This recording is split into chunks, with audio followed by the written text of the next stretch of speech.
लोगों का आपके ही अपने YouTube चैनल लर्न विद निहाल पर तहे दिल से स्वागत है। दोस्तों, आज हम क्लास 10th की सप्लीमेंट्री रीडर का lesson 7 the necklace all in one long answer discuss करने वाले हैं। अर्थात इस चैप्टर से आपको कोई भी लॉन्ग आंसर आ जाए, आपको यही एक लिखना है। तो Matilda was a pretty young lady.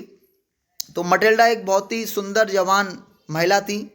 C was not rich, वह अमीर नहीं थी।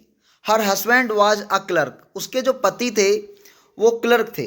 सी wanted to live royal life, वो जिंदगी जीना चाहती थी, शाही जिंदगी ठाठ से। सी वॉज नॉट सेटिस्फाई, वह संतुष्ट नहीं थी। वॉट, जो कुछ, सी हैड, जो कुछ उसके पास था वो उससे संतुष्ट नहीं थी। अब आप दोस्तों कहेंगे वॉट का मतलब तो क्या होता है, लेकिन मैं आपको बता दूं, जब वॉट के बाद जस्ट आफ्टर द वॉट कोई हेल्पिंग वर्ब आती है और अंत में क्वेश्चन मार्क होता है, तो वहाँ वॉट का मतलब क्या होता है। लेकिन यहाँ वॉट का मतलब जो कुछ है, क्योंकि यहाँ पर ये रिलेटिव प्रोनाउन है। यहाँ पर वॉट के जस्ट बाद क्या आया है, इमीडिएटली सब्जेक्ट आया और लास्ट में फुल स्टॉप है। सो इसलिए सी ऑलवेज वॉज अनहैप्पी, वह हमेशा नाखुश रहती थी, नाखुश थी।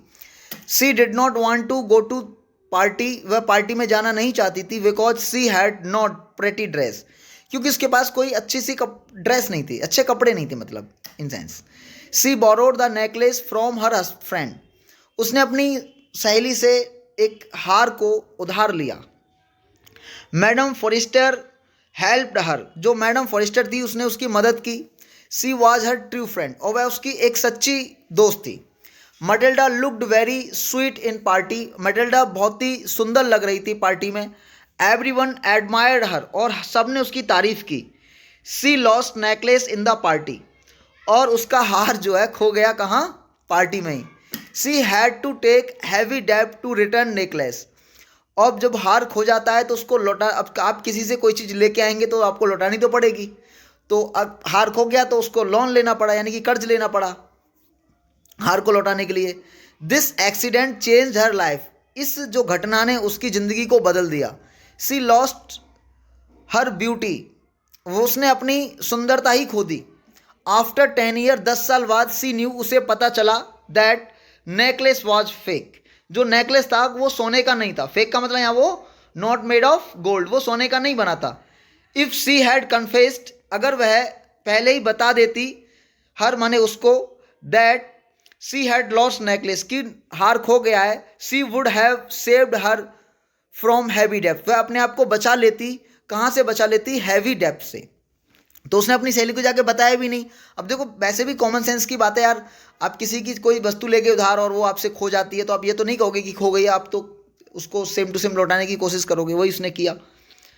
तो मटिल्डा एक सुंदर युवा महिला थी, वह अमीर नहीं थी। उसका पति एक क्लर्क यानी कि लिपिक था। क्लर्क और लिपिक एक ही बात है, तो कोष्टक में कर लेना, एक चीज लिख लेना।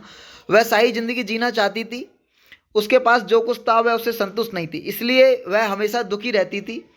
वह पार्टी में जाना नहीं चाहती थी क्योंकि उसके पास अच्छी ड्रेस नहीं थी। उसने अपनी सहेली से हार उधार लिया। मैडम फॉरेस्टर ने उसकी मदद की, वह उसकी सच्ची दोस्त थी। मटिल्डा पार्टी में बहुत प्यारी लग रही थी, सभी ने उसकी प्रशंसा की। उसने पार्टी में हार खो दिया, हार लौटाने के लिए उसे भारी कर्ज लेना पड़ा।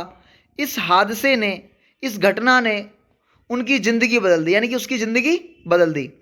उसने अपनी सुंदरता खो दी अपनी तर्कहीन इच्छा के कारण। देखिए यहाँ पर लेखक क्या समझाना चाहते हैं कि आपकी जो इरेशनल जो डिजायर होती है ना, बेमतलब में आप जो डिजायर करते हो, जिसकी ज़रूरत नहीं है, आप वो भी चाहिए आपको बेमतलब में। यानी कि एक डायलॉग होता है हिंदी में हमारे यहाँ जो लोकल लैंग्वेज, खाम खाम तू कौन के खाम खाम। तो यानी कि नॉन सेंस की जो आपकी डिजायर होती है ना, ये भी चाहिए मुझे आईफोन वगैरह, अरे यार क्या ही जरूरत है। सैमसंग का फ़ोन भी, वीवो का फ़ोन भी यार काम वही करेगा जो एप्पल का करेगा। हाँ, आपके पास पैसा है तो आप लीजिएगा, इसमें बुराई नहीं है। लेकिन ये नहीं है कि आप सब कुछ को बेच के आप मतलब वही सब कुछ, तो नहीं भाई, ये तो ठीक नहीं लगता है। 10 साल बाद उसे पता चला कि हार नकली था, कि हार सोने का ही नहीं था। अगर वह स्वीकार कर लेती कि उससे हार खो गया तो वह भारी कर्ज से बच जाती। तो दोस्तों ये एक कहानी है, बहुत महत्वपूर्ण क्वेश्चन है, अक्सर एग्जाम में आ जाता है, बोर्ड एग्जाम में, तो आप इसको करिएगा। और मिलते हैं आपसे नेक्स्ट वीडियो में, तब तक के लिए बाय, टेक केयर, हंसते रहिए, मुस्कुराते रहिए। Thank you guys.